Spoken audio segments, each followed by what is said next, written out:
And we are live. Hello, hello, everyone. Thank you for coming back to the Digital Green Book Podcast. My name is Whitaker, as you know, and I love putting dynamic, amazing individuals in front of you. I am so honored today to have Miss Teneshia Carr here. I met this young lady when I was up at Black Tech Week Cincinnati, and I've been chasing her down ever since for this interview.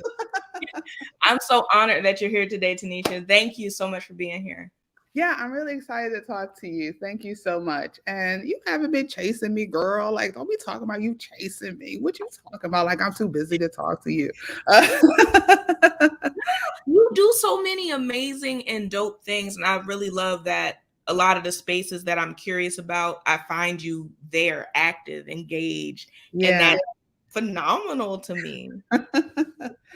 Well, I just kind of like, what is this life about, right? Like for me, it's about like community building, like figuring out how to build ecosystems for people that look like me and like think like me. So it's always like the thing that I strive for is like, where can I be that can enrich me and I can like grow as a person, I can grow as a founder, I'm always looking for more spaces, and I'm always looking to be in the center and to be in a mix of it. And just, whenever I run into you, it's always like around these like powerful, incredible Black people, usually like Black women. And, just those kind of spaces is why I do the work that I do, just being able to be in the ecosystem. So I'm glad to talk to you. I'm glad to talk about Blackness. And Seriously, yeah. all of those things, and I'm very, very grateful for those compliments. One of the reasons I really want to talk to you today was about media. As you know, I do a lot of different interviews. I'd like to talk to founders, VCs, angels, and just individuals who may look like us and they do really dope things inside of the ecosystem to really show people we're not a monolith and we're capable of so many different things. Yeah. When it comes to media and the representation of our image and such, it can be empowering and it can also be a super sensitive subject at the same time, especially in 2023 when we're like really trying to put our best foot forward. We feel like there's been some great campaigns and things out there where we're seeing, ooh, 4C hair and yes, dark skin. And we're starting to see those positive things. But Yeah. when it comes to having enough outlets to tell your story, I feel like we're still in our infancy in that way. So I think what you have as a Black owned independent magazine is like is so necessary in a time like this. How did you make what you've made now at Blanc Magazine? It was just frustration really. Like I was living in London and I didn't see, as you said, going further back, right? Like I didn't see a representation of myself or people who look like me or anyone I knew growing up in my neighborhood in media. Like I couldn't relate to the Cosbys. Like I couldn't relate to, Essence or Ebony. So there was no like middle ground for someone who was kind of like obsessed with the idea of creating images and creating stories and using luxury as a background and and merging that with our culture, with people who look like us, even though we were like, my brothers had all the brands and all the stuff growing up, but we didn't see any of that representation. We didn't see that in media. We didn't see that in fashion magazines, on television. And so I started Blanc, my Trojan horse, just straight up out of frustration. Like, yo, this is so crazy that we can't celebrate everybody's beauty. Like, I just didn't understand that as like a way to be, Mm-hmm. And, listen, if given the opportunity, I would have loved to work at a big publication and try to, make changes from the inside. But that wasn't my path. And that's cool because this is dope. This is even better. I got to build my own table. I got to, from its infancy, create something genuine, authentic, and an actual platform for people who look like me. And so that's what it was all about. It was just trying to figure out how I can, not for myself, for again, contributors and creatives and designers and musicians and just all sorts of artists who don't have a high end luxury platform to really express themselves. That's what I wanted. I wanted something that I never had. Um, This is so dope.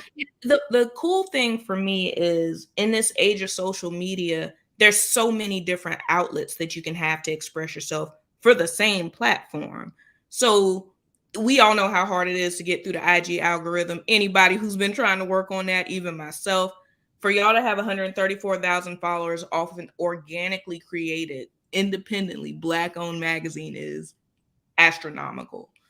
If y'all aren't following Blanc Magazine, I don't know what you're doing. You need to take a second and follow them.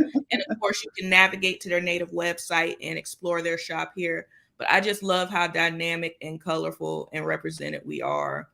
This is amazing. I This, just, it just, it's kind of like, I don't know, social media is in my bag, and but authentic storytelling is. And so I just kind of figured that it would.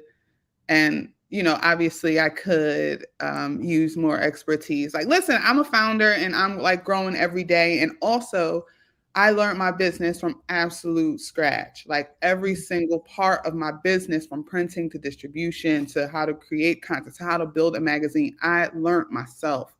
And so it's always like I could always do more digital, right? I could always do more social, but for me, the backbone of my entire business is authentic storytelling. And like the fact that people are connecting to that organically, or want to spend the $20 to buy the coffee table book, or want to like take part in our experiential events, that's at the base of it is all about the storytelling. It's all about the community building. It's all about creating a luxury platform for BIPOC and AAPI and LGBTQA plus people. That's what Blanc is for. It's a completely inclusive environment. And yeah, like it's Black owned, but it's not a Black magazine.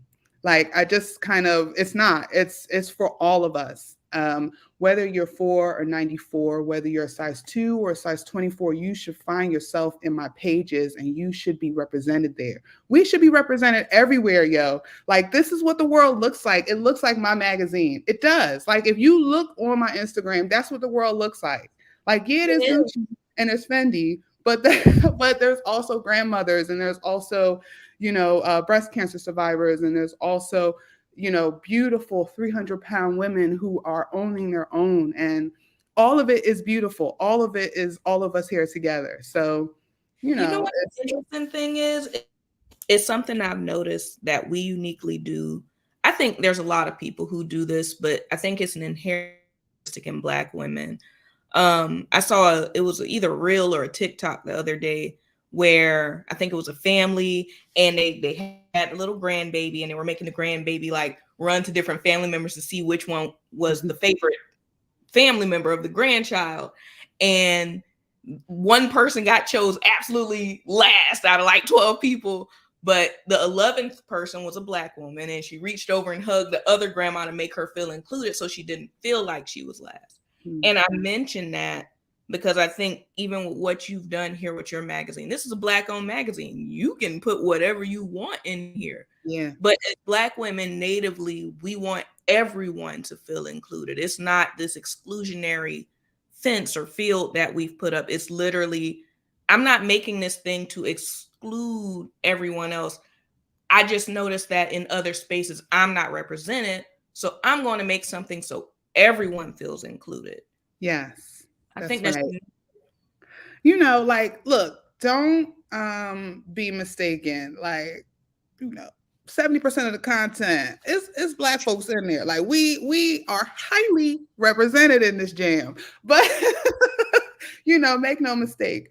But yes, it's about creating this completely inclusive environment, right? Like, I didn't want to make something that made anyone feel like I felt growing up.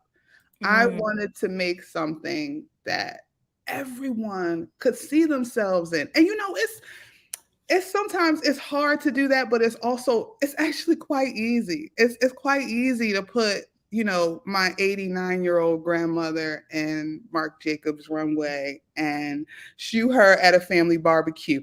That's quite easy to do. It feels like, to me, it's actually difficult. If you think about it, it's difficult to exclude people because you have to keep it in your head that you specifically don't want to include anyone. So like when we do model stuff, I'm like, send me everybody, send me all the packages, send me the 60-year-old women, send me everybody, and then we make the stories. It's not like we can't have, and I've heard this in my career. We already have a Black model story. We can't have two Black model stories. And like, listen, when I, like, back in the day, 10, 15 years ago, when I was shooting in London, I heard all the time that, we can't have trans people on the cover. We can't have plus size models. All the stuff that people are doing now, they didn't do before when it made sense to me. So I built Blanc because I wanted to give everyone a space, not just Black women, not just Black people. And I think I've done that. I think everyone will find themselves here. So What's really cool about it is that it goes beyond this. You mentioned community events earlier. So it's just creating this social space where people come to consume your amazing content. What does a community event look like for your magazine, and what sort of activations or things do you do when you have events? so I am creating a new vertical. I've already created it. The name of it is Blanc Space. So it's the idea of a physical representation of fashion, art, and music colliding. In these spaces, it will be LGBTQ friendly. It's about celebrating and discovering emerging artists. It depends on what it is we do. It can be as simple as a music event. It could be as large as a culture house that has very multifaceted, like, again, fashion, art, music, things going on all at the same time. It can be anything. Like, I wanted to make it so fluid that the whole point of it is that community is going to be built wherever we create these spaces. So, yeah, Where's your hub? Where are you based out of as far as? we're based in New York. Okay, New York. New York. Okay. So I know there's a lot of dope spaces you can activate up there. As we know, there's a lot of different we outside type activities going on now that Yeah. people are But sort of it's not just uncovering. that. Like, even if you think about it, like spaces like South by, like, wow, wouldn't it be cool to have like a space that's just for us? That's just like, it's completely inclusive, but it's a space where we can really get together and really, like, I go to so many, and I know you do too. You go to so many like conventions and so many like weeks and so many, like, I feel more fulfilled when I go to places where I feel like there's a community aspect of it. That's when I feel really fulfilled, when I'm like really engaged in whatever event I'm at. Like, like, I go to so many dinners and so many events, but the ones that kind of have those kind of components that really make you feel that you are a part of a space, that's where I feel fulfilled. So I want to build those kind of spaces. So whether it is at a South by or at an Art Basel, I want us to make sure we have these spaces available for us. Like, they're not really there, really. They're like, their brands have events and a few people have events, but not really this kind of space. Well, I'm So looking forward to seeing you deploy this because yeah, I think that when I talk amongst my friends or my colleagues, that is what we're seeking. Everyone's in work mode most of the time, mhm, grind mode, trying to manifest their dreams. You mentioned you're a founder, you know what the founder hustle and shuffle is like. yeah, Uh, but when we do slip away for recreation or just want somewhere restorative to go, there's very few spaces. Like, I happen to be home in my hometown of Jacksonville, Florida now, and I've taken up the mantle of like working with a few different organizations to build up the tech ecosystem here. and it is dry, honey. It is dry. So going out and putting my hands on people in those different spaces, like, okay, well, how Yeah. do y'all engage? How do y'all meet up? What do y'all do? Who do you talk to? Everybody just Right. in the house. Stay in the house. Yes. So And see, this is the problem, like you just kind of, it's like, it's a really bad thing for entrepreneurs because, for the past year, I've been working with Inc. Aside from uh, owning Blanc and running my own magazine, I also am a contributing editor at Inc. Magazine, where I have a channel on the website called All the Hats, and it focuses on the journey of Black women entrepreneurs. um, I noticed that, like, even for myself, it always, like, for the longest time, for the past few years, it really has felt like being like on a rowboat in the middle of the ocean, just like completely isolated. yeah, Now I'm like telling people that I need to have in person meetings. Like, I need to meet people in person now because of how isolating and listen, I'm a recluse. I love being by myself. I love it. I love it. I can like do my work and like I love it. But I feel like I thrive in community. I thrive yeah. around like-minded people. And if I can just build those kind of spaces in fashion, art and culture, because like especially in fashion spaces, they don't really have those kind of authentic community like environments. And Yeah. so if I can figure out how to like really make those, I think I'll be successful. And I mean, we need them. Like, it's not just, entrepreneurs need them, creatives need them, artists need other artists, artists need to feel inspired. Like, how artists are inspired by looking at other art, like musicians are inspired by listening to music. It's the same thing. Um, so I'm hoping that these spaces will be a really good way to, build community with other creatives. I mean, when you were speaking on that, this young lady, Lori, just said everything you just said. She feels very lonely working remote, and she Yeah. wants to connect with other creatives. In DC, I knew I lived in DC almost 10 years ago. Um, I sought out things like U Street, and I'm looking for the culture and the movers and the shakers. And even then, it was still, unless you went to a specific event, it started getting a little isolated. Like, you have Yeah. to find that underground and put your finger on that pulse. I know I would love to collaborate with you in helping create some of those spaces because it's dry. It's dry.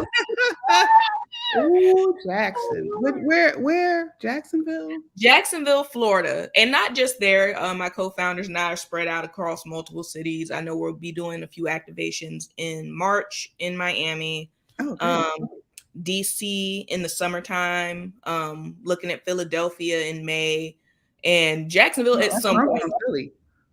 Yes.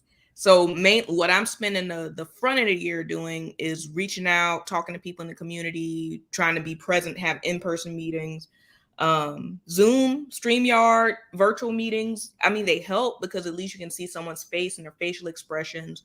Yeah. Uh, but I'm a pull up on you type of person. So, Me yeah, well, too. let's I definitely. like a good phone call. I like a good in-person coffee. I really feel like just feeling someone's energy in person is like so it's like almost spiritual these days, really. Even like with my clients, they're kind of like I'm like, let's meet in person. Let's see each other. Let's talk. And it's like having spaces is like the next important thing for me, like figuring out how we can really build community. And like what does it mean, right? Like, what does it mean to like really build community? Like, what was community like for you growing up? Like, that's let me ask Ooh, you that. I probably am an atypical case, to be honest. I take care of my dad full time, so I was very much an inside of the house kid. Like, just got done. I take care of him, so he's here with me. I've been Yeah. taking care of him since I was 9, so I Wow. didn't do too many social activities. Very bookish, very nerdish. So my happy place was school. Using my brain power, being industrious, working, things of that nature. And then I went into nursing, did that for 13 years, and that's very insular as well. The type of nursing I did, ICU nursing. So I'm in my room, I got all my drips in my lines, taking care of my patient. Long as they good, I'm good. And then now transitioning into tech, this is the most open that I've had to be in a long time. So I'm finding myself inside that space. So that's a great question, but community. I guess it would be it would be my mom, my dad, my brother, and then any individuals outside of that space. Church. There was church growing up. But very, very much wallflower, very reclusive. Yes. Right. For How me, about like, for me, like growing up, community was like I grew up in South Philly, like 24th and Tasker in the 90s when Philly was known as Philadelphia. And community was like violent a lot. It was scary, but it was also safe.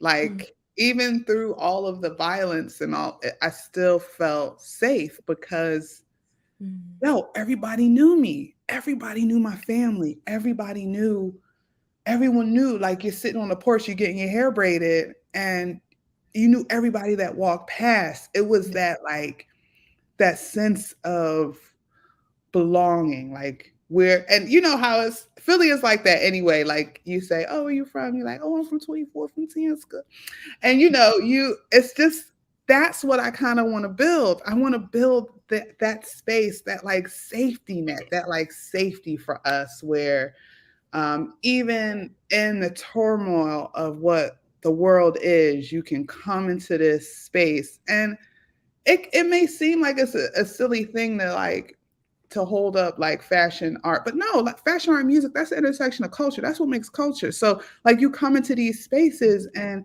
you feel safe as you are, exactly as you are right now. No different, no wanting to change. You are accepted as you are right now. And that's kind of what Blanc space is. That's what Blanc is. That's what these pages are. That's what these experiences are. That's what this content is. That's what everything is. It's just like complete and total acceptance of everyone. You know that's tech too. Is it? Every component of science, technology, engineering, and math is right now interceding and some would say clashing with community, because there's this interesting phenomenon called uncanny valley.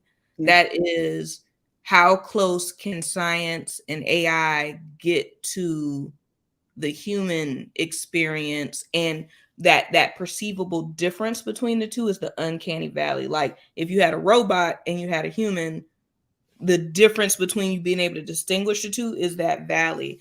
And now with more AI, with more just everything's at your fingertips, you can order a package and it's at your house faster than probably you could have gone to the grocery store. Or you can have something like Chat GPT and have all the questions of your mind. Everything you just described is tech in a way, because what the NFT boom was about, what crypto was about, what a lot of these things are about is a sense of community and belonging. Like you can't really sell an NFT if you don't have a robust community behind you. You can make a piece of digital art, but it won't sell unless you have people waiting to buy it. Right. The same is true of a magazine. Like if you have a strong audience, they will buy your product. So it's almost like in our mind, we separate all these things as though they're different phenomenon or different entities, but it's all the same. If you have people who believe in you, you can do anything. You move mountains. And to be able to curate that physical sense of belonging or that physical space, I really think that's why the metaverse boomed so hard during the pandemic, because people couldn't get outside, but they wanted to virtually feel like they were somewhere else. So for me being in tech and seeing how everyone is now trying to pilot all these different initiatives surrounding this, but that some people might be struggling a little bit more because they don't have a robust community, is so fascinating to me. So I bring that up to say, I see you at a lot of tech events. what is your sort of angle in, or do you have one? Or you just, that's just stuff you're curious in, or? Um, uh, there's a baby here. um, I I don't really. I can't say I don't care about tech. Yeah, I can say whatever I want. Listen, it's not that I don't care about tech. That's not what it is. I am curious about what our community is curious about. I am trying to, tech is the next frontier for Black people. It's, it's a space where we can do what we want because all of the rules haven't been written yet. And so I'm excited by that. And I'm trying to, but like I don't care about no crypto. No, listen. I'm curious. I feel you though. I mean, I'm curious about it, and obviously, like because of Inc. magazine, I am, all entrepreneurs, and entrepreneurship is, what is our focus. But it's for me, it's just like what are the new things that are driving us? What are the new things that we're trying to, share and figure out and be a part of, and for Black people, that's tech. Like that's the next frontier for us. So that's why I'm always there. Did you notice when you first got into this journey? Well, what was the hot button then? If it's tech now, what was it when you were first coming in, where we were congregating or pushing? Um, um, yeah, before it was tech. Yeah, I don't know. It was just trying to go to wherever we were or wherever we should be, really. So, um, I was always going to different art spaces and music spaces, and I think like tech was just it's just the next thing, right? I will say that for all of my lack of understanding of the digital space and the tech space, I do know it's a chance for us to really grow and to really own something. And I don't know if we really had that kind of opportunity before to like really like claim ownership in a space um, that isn't filled with kind of all of the age old systemic racism that keeps us out of other industries and other um yeah I I think think that's why I'm yeah obsessed with it. I really yeah do think that's why I'm obsessed with it. There, those things are definitely present, especially as I've been doing more interviews with venture capitalists and angel investors and founders, and understanding the funding gap, because it's very hard, especially in a space that can be considered expensive like tech, if you don't have the proper funding. And when you're coming from a historically disadvantaged community and you're trying to make your dreams manifest, they're like, bootstrap it. We want to just see you get it out the mud, and off of the level of effort that you exert, you should be able to make it. Like, no, this hard drive still costs $15,000. Like, you still yeah gotta, somebody still gotta buy that. So it's been very interesting watching that dynamic. We're some of the most tenacious people I've ever met in my entire life. And watching those things sort of shift has been interesting. Like founder funder VC metrics is like less than 1.3% of Black people get startup funds, and then like less than 0.4% of those are women or people who identify differently. So I want to see that ecosystem change a bit. But how that parallels to other Black spaces and other places where we show up and have representation, is that it's the undercurrent, it's the unspoken thing of, we show up, the stuff we're doing looks the coolest, so all eyes are on us, but the support, we want to see the energy match the interest, sort of like right that. So I would love to see over time those things shift a little bit, because I'm relatively new to the space, I would say. But that's really a curious passion of mine personally.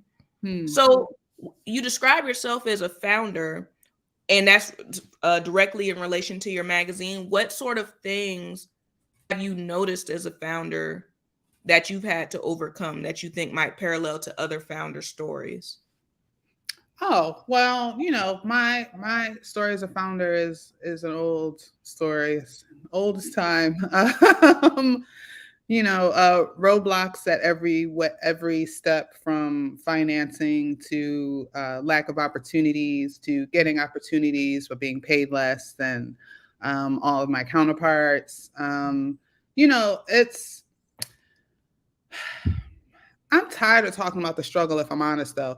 But it's just because like it's so many founders of you know so many women founders, so many founders generally have such a hard time, especially when you're doing something or trying to carve a space that hasn't existed for people that look like you, or you're just carving a new space in general. It's hard, right? It's hard to like figure out how to do something when you don't have access or resources. So my journey isn't, it's been tough, but the part of it um that has been exciting is constantly getting proof that I'm on the right path. Hmm. You know, it's, yeah, you make more money and yeah, the clients are happy and you sell more magazines, but, you know, working directly with creatives and you see their careers growing before your eyes, or giving them like 10 pages and they just like cry over the opportunity because it's an opportunity. Right. Because I know as a photographer, I know what 10 pages, I know what getting an editorial and print means.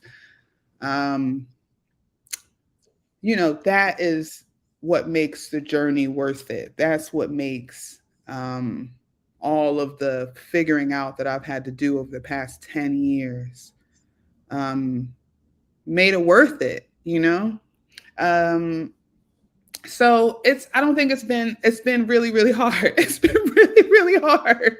But it's also been awesome. I've had the opportunity to travel the world. I like, meet, the biggest, best talents in all of fashion, and kind of have all these exciting things happen, which is really cool. It's really cool. And it makes working 12-hour days, 6, 7 days a week, building something that is like almost impossible, it makes it worth it.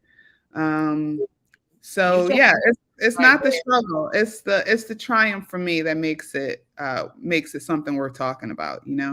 Those two things specifically, because I think most people would agree with that sentiment. They're like, we're tired of talking about the struggle, and people tired of hearing about the struggle too. So I definitely echo those sentiments. I definitely do, because it's like, dang, I just want to focus on the growth and the beauty and the work of It's it. like it's like real hard, right? But it's so much dope stuff happening to me too. So it's like it's so much dope stuff and so much like proof that I'm on the right path, and proof that like this is this is something that's supposed to be here. I get those confirmations every day. Mm, And those confirmations outweigh the setbacks that I also get a lot. Like I also get a mm, lot, have a lot of setbacks, because this is the like I'm learning how to do something that, you know, um that I've never done before. mm. And I'm learning to do it every single day, to with the aim of being successful. And so I mess up all the time and there's a lot of setbacks, but I can't focus on that. I can't. Like the journey for me The is growth, the progress. yeah, it's the beauty of what we're making here. So touch on your hours, because I heard even at this level of success, you said 12-hour days. Hold on now. Yeah. what Nah, what has it's real that? wild. I wake up real early. Yeah. Uh, yeah, no, No, I'm seriously, what's like your schedule like? Most people do want to know. I'm up at 5. I I also have a 2.5-year-old. So I spend a lot of time with her. Mm, Um, but it can be anything. From day to day, it changes. It changes from like me having, 10 Zoom meetings in a day, or me being on set for doing our cover shoot, or, a brand like Chanel will invite me to a show to attend because they're one of my partners. And all of those things could have happened in the span of 3 days. Um, but it is like 12, 14-hour days. that's the power. I used to be real proud of that though. I used to be like, Mm. oh yeah, I used to send emails at like 3, 4 o'clock in the morning, like, I'm dope. I work all the time. But but I'm realizing really recently that it's kind of ridiculous to be like that, and it's so I'm trying to focus now on expanding my team, and kind of I'm a little bit of a control freak, and I need to like do everything myself, but I'm only one person, so but I work a lot. I work a lot of hours, and for the most part, I love working. I love like researching and discovering new artists, and finding this fantastic photographer in the middle of nowhere and saying, "Bro, you're fantastic. I'm gonna hook you up. Let's do a beautiful shoot. I will get you everything you need. All you need to do is just shoot, and we'll publish it, and you Mm, get a little bit of money." If that is what I spend 12 hours doing, then I feel fulfilled. So, that's amazing. yeah, I work a lot. That's the founder journey though, because especially Yeah, when you're building something at the beginning, it's gonna be some hours, it's gonna be some sleepless nights. And I've been having a lot of conversations with founders about work-life balance, and if that's a pipe dream, a misconception, or something you try to cobble in where you can, especially when it's more than just you like you have a baby. Like yeah, 12-hour days might not be everything all the time, but yeah. those are those practical conversations. Yeah. I mean, what I've been doing recently is like doing these like power spaces in my day. So like I'll work from like 5 a.m. to like 8, real hard, like real focused, like real, like real aggressively. And then I'll like stop and regroup and have baby time, and go to the gym, and so I'll have like an hour and a half or 2 hours, and I do that during the day. So it's not like I'm working like 12 hours straight sitting at a laptop, but I am on from like 5 a.m. to like maybe 7 p.m. And that's how I created a work life balance. Listen, it needs to be better. It needs to be better for sure. It needs to be better than it is now. But like those little power pockets of like working super hard, and then like having like an hour and a half, or 2 hours where I like decompress and do mom stuff and put a load of laundry in, or you know, it really helped me to kind of have some kind of balance, because it was wild. It was wild at first. It was wild. And I'm sure that's going to be an ever changing thing, especially Mhm. seasonally when certain events are coming up. I think that's what we're in our season right now with events coming up. Is like, crazy long days, just trying to make sure everything goes off without a hitch. But no, I really appreciate that. And I'm looking forward to seeing what kind of spaces you curate and create, because it's really necessary. I know a lot of dope artists inside this space that do alternative things. So if you need people sent your way, I can definitely do that as well. That's Um, wonderful for sure. awesome sauce. Yeah, I got it. Let me send over a PDF because I know so many creative people, and I think especially in times like this where there's such a heavy focus on the hard technical sciences, where the creatives get overlooked sometimes, and that's a little sad moment for me because I'm like, man, you make such beautiful music or you draw so beautifully, and everyone's focused on this computer over here. You Yeah, need your hand too. Yes. But no, I really appreciate this conversation today. Maybe even make a landing page or a funnel on Blanc Magazine for creatives looking to reach out. That might be a great funnel too. Well, there is a submit section on the website. If you click on that, it'll tell you like if you're an artist or a photographer, exactly how to submit to us. You can also send your work or just say, hey, to submit@blancmagazine.com. And we get a lot of emails, but we always respond if there's interest or if there's something that aligns. But you can just look on the website and it'll tell you exactly how to reach out to us. Oh, that's perfect. That's perfect. So you gonna get more emails than you ever got in your life before. Yeah, no, cool. That's what we're looking for. We're looking for new artists. We're looking for emerging talents to support and give a platform to. So please email us for sure. All right, y'all. So if you're listening, tag your creative friends below, tag individuals who are looking to have that kind of exposure, especially if they feel like they don't fit the standard or the cookie cutter representation of what's typically out there. They're looking for diversity. So I think that's a beautiful thing. And thank you so much, Teneshia. I'm looking forward to see what we run into each other at next. I know, right? I'm sure we're going to run into each other at South by.